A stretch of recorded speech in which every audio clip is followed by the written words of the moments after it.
I'm going to talk today about the grandeur of the Course message. The message of the Course does not change. It does not evolve. It is a perfect expression of mercy and justice. Attempts to change the message are attempts to not learn the Course.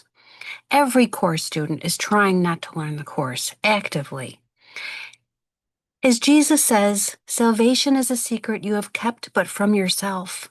The universe proclaims it so, yet to its witnesses you pay no heed at all, for they attest the thing you do not want to know.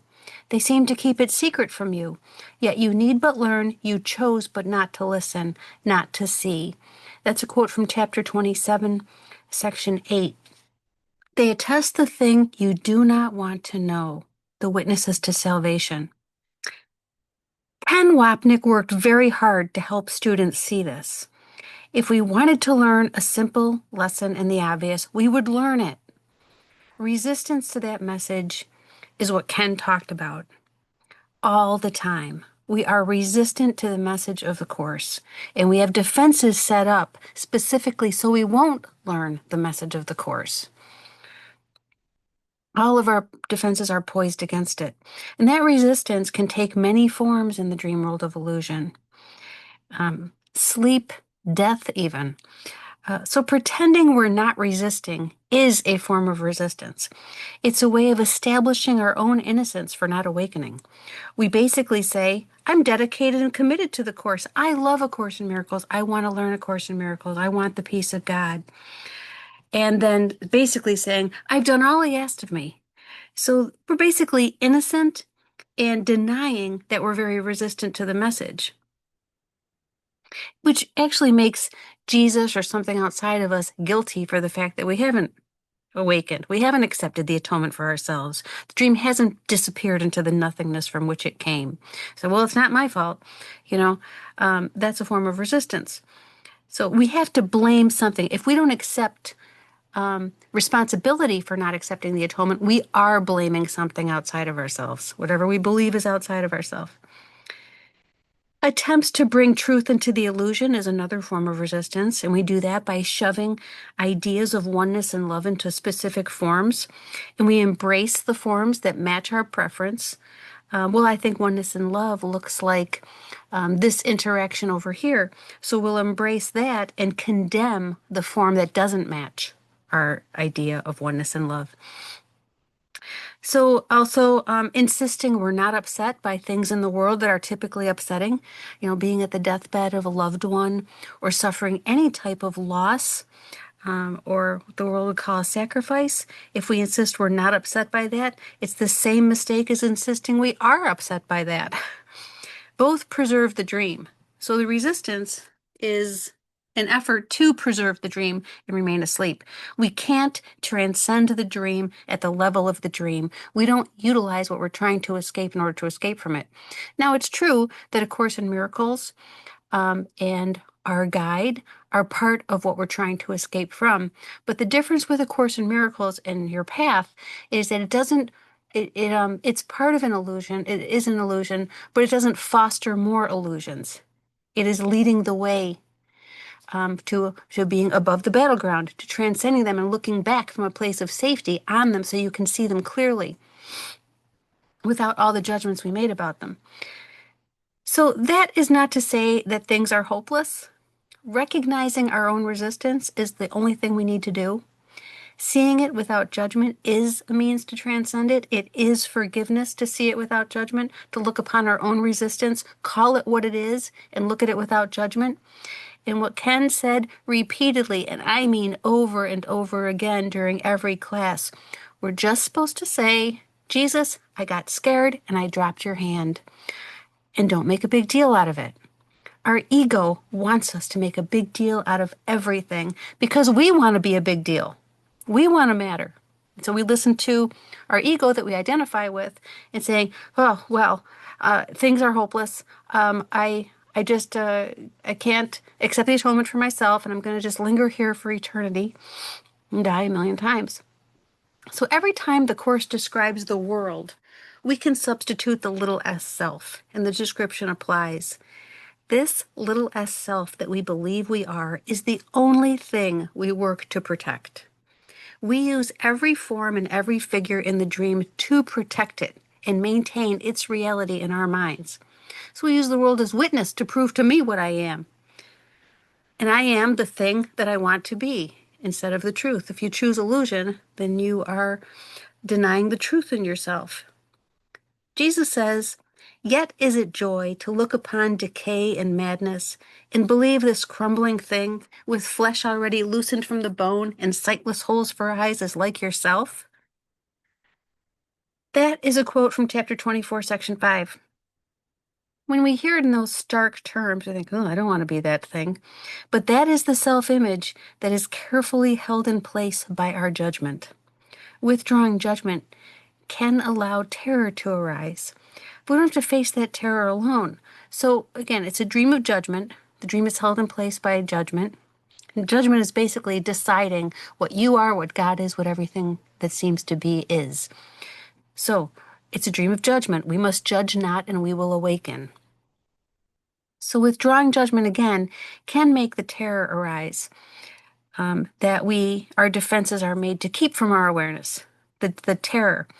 All we ever do is relive the moment terror took the place of love. That's what the Course says we are doing every instant, every second of our lives. We're not always aware of that terror. So when we withdraw our judgment, terror can arise. And it is the terror of seeing stark, raving lunacy. The terror of truly seeing and understanding there is nobody there. And so we seem to spend our time attacking and defending to hold it all in place. That will never seem to change in the world of form. To see ourselves or a brother as a body is to attack. It is murder. It is the murder of the Christ within in favor of our preferred child, the child of the ego, the self we embrace. So we don't want to waste our time on trying to change the world. We need to change our mind about the world's purpose. Ken would reference many sections of the Course that indicate there's nobody there. And he would encourage students to sit with those references and say, when you read them, what are you thinking as you read that? It is terrifying to read that. And he would make that point. What are you thinking? Are your eyes glossing over the sections that tell you there's no one there? You're talking to no one? Or are you sitting with it and understanding what he's saying? So looking upon what we made of ourselves and the horror of that and kind of the vile, cruel, murderous nature of what we made, he's also saying, I'm going to read through several quotes that would be indicative of the type of things Ken would say to sit with. Okay, here's the first one. You have, quote, given your peace to the gods you made, but they are not there to take it from you, and you cannot give it to them. It's from chapter 10. Where the gods you made, the idols you made, is everything that you've populated your world with. Chapter 13, it is through these strange and shadowy figures that the insane relate to their insane world. For they see only those who remind them of these images, and it is to them that they relate. Thus do they communicate with those who are not there, and it is they who answer them.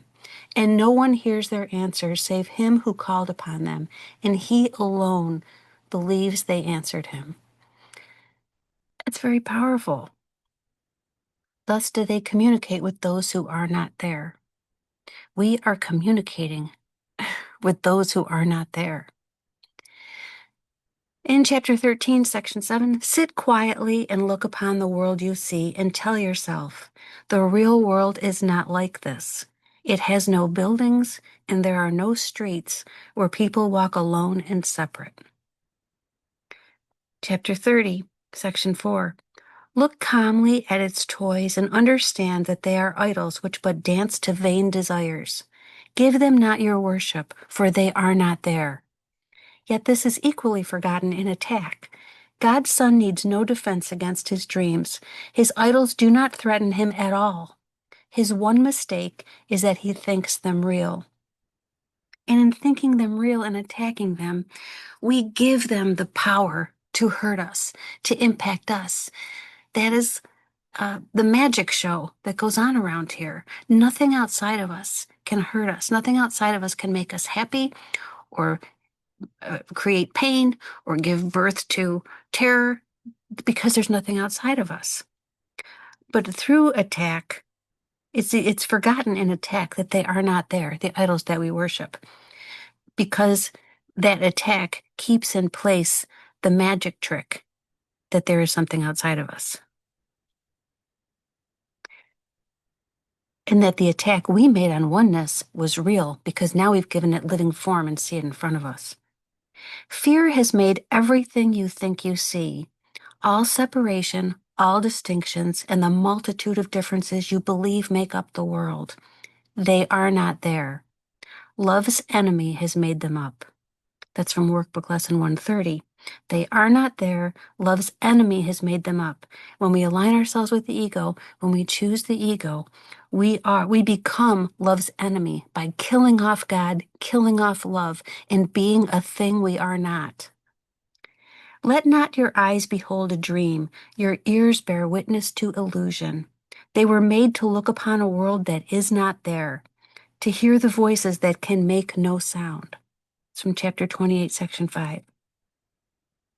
They are not there. And lastly, chapter 12, section 3, he does not realize that he makes this world, for there is no world outside of him.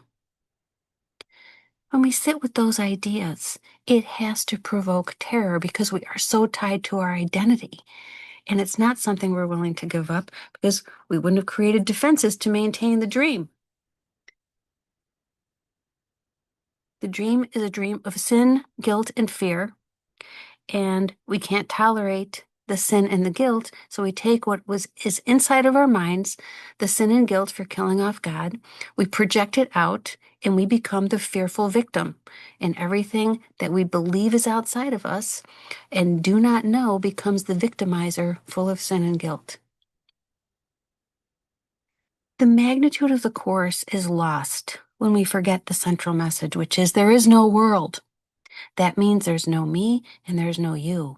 And that gives us a context within which to understand the necessary resistance and terror we feel in relation to the message.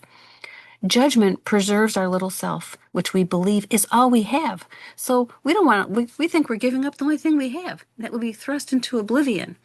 And this is what doesn't change, and this is what requires forgiveness to move through, to rise above the battleground. We're not going to rise above the battleground if we're denying what we've set in motion and what is the, if you want to call it, the dynamics of how we operate. So that's why I'm altering the text a bit to include all of us. When peace is not with us entirely, when we suffer pain of any kind, we have beheld some sin within our brother and have rejoiced at what we thought was there. Our specialness seems safe because of it. And that's very powerful because peace is never with us entirely in the dream world of illusion, in the nightmare, hallucination, madness. And we always suffer some kind of pain here, psychological or physical. We have beheld some sin within our brother and have rejoiced at what we thought was there. Our specialness seems safe because of it. So, what are we to do, again, with slight alteration in the text? We forgive ourselves our madness and forget all senseless journeys and all goalless aims. They have no meaning. We cannot escape from what we are, for God is merciful and did not let his Son abandon him. For what he is, be thankful, for in that is our escape from madness and from death. Nowhere but where he is can we be found. There is no path that does not lead to him. There is no path that does not lead to him. But that is not a reason to distort our path.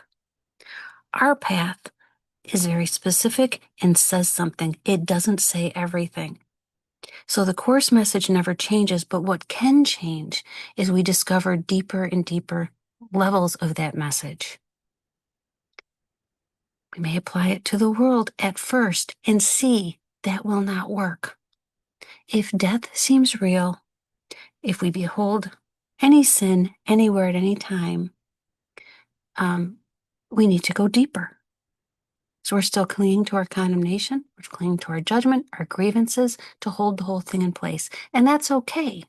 If we're not willing to take Jesus' hand and walk with him up the ladder to see ourselves above the battleground and look back, if we're not willing to do that, that's fine. We do exactly what Ken said.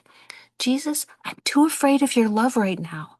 I dropped your hand, and that's it. I'm too afraid of your love right now. And not make a big deal out of it. But don't pretend that it is something other than resistance to the message. Don't try to drag the truth into the illusion. It won't work. And the kindness we show ourselves is in looking at our own resistance without judgment. And in our